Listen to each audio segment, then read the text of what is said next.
అందరికీ నమస్కారం. 2 రోజుల క్రితం మాజీ ఐటీ మంత్రి గారు మన సోదరి ప్రస్తుత హోంమంత్రి అయిన వంగల్పూడి అనిత గారి గురించి మాట్లాడిన మాటలు మరొక్కసారి వైసీపీ పార్టీకి, వైసీపీ నాయకులకి, మహిళల పట్ల ఉన్న నీచమైన భావం ఈరోజు బయటపడింది. ఈరోజు మీ ఇంట్లోని వాళ్ళు మాత్రమే మహిళలు కాదు, మేమందరూ మహిళలమే. అమర్నాథ్ గారికి ఒకటే మాట, ఈ రోజు మీరు మా సోదరి అనిత గారి గురించి, ఆమె వస్త్రధారణ గురించి మాట్లాడిన మాటలు మీ ఇంట్లో ఉన్న మహిళల మీద మా సోషల్ మీడియా మాట్లాడితే మీరు ఎలా ఇబ్బంది పడతారో ఒకసారి ఆలోచించారా? మాది మంచి ప్రభుత్వం కాబట్టి అలాంటి పనులు వేయలేకపోతున్నాం. అయితే ఈరోజు ప్రతి ఒక్కరు ఖండించాల్సిన అవసరం ఉందండి. ఎన్ని రోజులు ఇలా రాజకీయాల్లోకి వచ్చామని ప్రతి అడ్డమైన వాడు మాట్లాడుతుంటే ఎన్ని రోజులు ఊరుకోవాలి? ఈ రోజు అనిత గారు, మొన్న ప్రశాంతి రెడ్డి గారు, ఆ మధ్య మా సోదరి గల్లా మాధవి గారి గురించి ఇదే వైసీపీ నాయకులు ఆమెను రోడ్డు మీద జుత్తు పట్టి లాక్కెళ్తాం అన్నప్పుడే వాళ్ళని జుత్తు పట్టి పోలీస్ స్టేషన్ తీసుకొచ్చి కూర్చోపెట్టే చట్టాలు ఉండుంటే ఈ రోజు అనిత గారికి ఈ పరిస్థితి వచ్చుండేది కాదు. నిన్నటికి నిన్న సోదరి సౌమ్య గురించి అక్కడ లోకల్ నాయకులు ఇంతకన్నా నీచమైన భాషలో మాట్లాడుతున్నారు. మనం ఖండిస్తున్నాం, ప్రెస్ మీట్లు పెడుతున్నాం, వీళ్ళని నిలువరించే ఒక చట్టాన్ని తీసుకురాలేకపోతున్నాం. బాధగా ఉందండి. ఈరోజు రాష్ట్రంలో కూటమి ప్రభుత్వంలో ఉంది, దేశంలో కూటమి ప్రభుత్వం అధికారంలో ఉంది. ఈరోజు 33% రిజర్వేషన్లు ఇచ్చి చట్ట సభల్లో చట్టాలు చేసే స్థాయిలో మీరు ఉండాలని మాకు గౌరవం ఇస్తున్నారు. కానీ ఆ స్థాయికి వచ్చాక మా గౌరవాన్ని, మా హుందాతనాన్ని కాపాడుకునే చట్టాలు ఎక్కడున్నాయి? చట్టాలు చేయండి. ఈరోజు ఏ వెధవైనా మా గురించి తప్పుడుగా మాట్లాడితే సాక్ష్యాలతో సహా అది తీసుకొని ఒక ఎమ్మెల్యే గాని, ఒక అధికారంలో ఉన్న వ్యక్తి గాని ఈరోజు మేము పోలీసుల దగ్గరికి వెళ్ళి వీడు మా గురించి మాట్లాడుతున్నారని మేము ఇచ్చినప్పుడు కంప్లైంట్ వాడిని తీసుకొని వచ్చి పోలీస్ స్టేషన్ లో కూర్చోపెట్టిన రోజే ఈరోజు హోంమంత్రి గారి మీద వచ్చినవి రేపు ఎవరి మీద రాకుండా ఉంటాయి.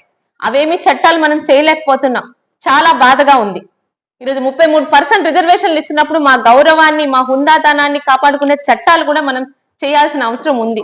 దయచేసి మరొక్కసారి అనిత గారి గురించి ఈరోజు అసభ్యంగా మాట్లాడిన అమర్నాథ్ గారు లాంటి వాళ్ళని ఈరోజు ప్రోత్సహిస్తున్న ఆ పార్టీ ఒక్కసారి ఆలోచించాలి. ఈ రోజు ఆ పార్టీకి ఓట్లేస్తున్న ఆడపిల్లలు కూడా ఆలోచించాలి.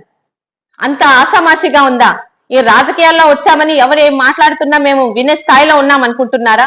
అయితే ఏవి ఈరోజు ఇష్టం వచ్చినట్టు మాట్లాడుతున్నారు. గత 5 సంవత్సరాలుగా ప్రతిపక్షంలో ఈరోజు ఇక్కడ ఉన్న ఒక మాజీ పశువుల మంత్రి గారు నోటికి వచ్చినట్టు మాట్లాడితే ఆ రోజు మన ప్రభుత్వం కాదు, ఏం చేయలేకపోయాం. కానీ ఈరోజు అధికారంలో ఉన్నాను అయినా ఇదో సోషల్ మీడియా ద్వారా అదే ధోరణిలో వెళ్తున్నారు.